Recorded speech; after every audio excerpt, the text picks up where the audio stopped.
Daemon king Kim जेंग you एक शक्तिशाली और अजय राक्षस राजा जिसने हजारों साल पहले अपनी जादुई दुनिया को छोड़ा और अब एक साधारण इंसान की तरह पृथ्वी पर जीवन जी रहा है।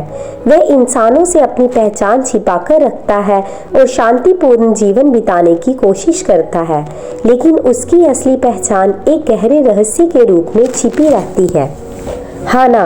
हाना एक खूबसूरत और अमीर लड़की जो एक बड़े उद्योगपति की बेटी है। वह अपने पिता के बिजनेस में अपनी जगह बनाने के लिए संघर्ष कर रही है। हाना अंदर से एक मजबूत और साहसी लड़की है, लेकिन बाहरी दुनिया उसे केवल एक अमीर लड़की के रूप में देखती है। कहानी की शुरुआत कुछ इस तरह से होती है कि डेमन किंग किम जेंग यू हजारों सालों से इंसानी दुनिया में रह रहा है। अपनी असली पहचान और शक्तियों को छिपाते हुए उसे यह सजा दी गई थी कि तब तक वह इंसानों के बीच सामान्य जीवन जिएगा जब तक वह अपनी सारी शक्तियां वापस नहीं पा लेता। वह अपनी शक्तियों को वापस पाने के लिए एक विशेष तावीज की तलाश में है जो इंसानों की दुनिया में ही कहीं छिपा हुआ है। दूसरी ओर हाना अपने पिता की कंपनी को संकट से बचाने के लिए एक विशेष समझौते की कोशिश कर रही है। कंपनी को बचाने के लिए उसे एक ऐसी चीज की तलाश है जो उसके परिवार की खोई हुई विरासत से जुड़ी हुई है। यह विरासत दरअसल वही तावीज होता है जिसकी तलाश डेमन किंग को भी है। किम जेंग यू और हाना की मुलाकात तब होती है जब दोनों ही एक तावीज के पीछे एक ऑक्शन फंक्शन में पहुंचते हैं। पहले वे एक दूसरे को एक दुश्मन के रूप में देखते हैं क्योंकि दोनों को उस तावीज की जरूरत होती है। किम जेंग यू के पास अनजाने में ही हाना की मदद करने की शक्ति होती है और बदले में हाना के पास वह जानकारी होती है जो किम की शक्तियों को बहाल कर सकती है। इसलिए वह एक समझौते पर पहुंचते हैं कि हाना की कंपनी बचाने में किम मदद करेगा और बदले में हाना उसे तावीज ढूंढने में सहायता करेगी।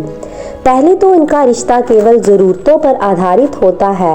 हाना को किम की शक्ति और चालाकी की जरूरत होती है, जबकि किम को हाना की अमीरी और संसाधनों की।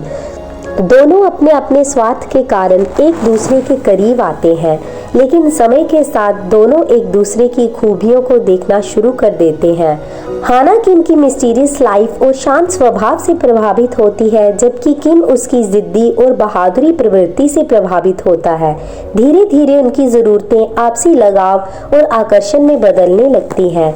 जैसे जैसे वे एक दूसरे के साथ समय बिताते हैं, दोनों को यह एहसास होने लगता है कि वे एक दूसरे के बिना अधूरे हैं। किम हाना से गहराई से जुड़ने लगता है और उसकी देखभाल करता है, उसे ये सिखाते हुए कि शक्ति केवल पैसों और पद से नहीं आती बल्कि सच्ची ताकत अंदर होती है।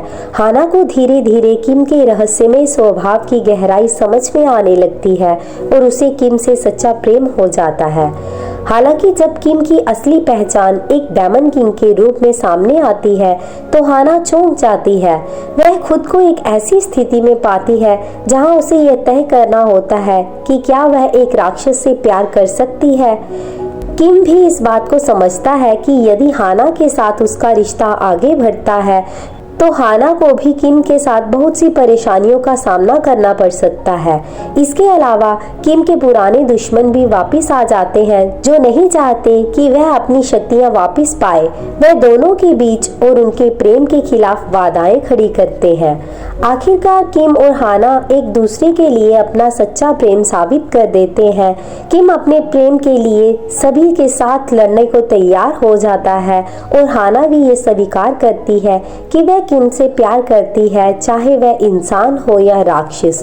किम अपनी शक्तियों को छुपाकर एक साधारण इंसान की तरह हाना के साथ एक नए जीवन की शुरुआत करता है। वे दोनों मिलकर हाना की कंपनी को फिर से सफल बनाते हैं और एक खुशहाल जीवन जीते हैं।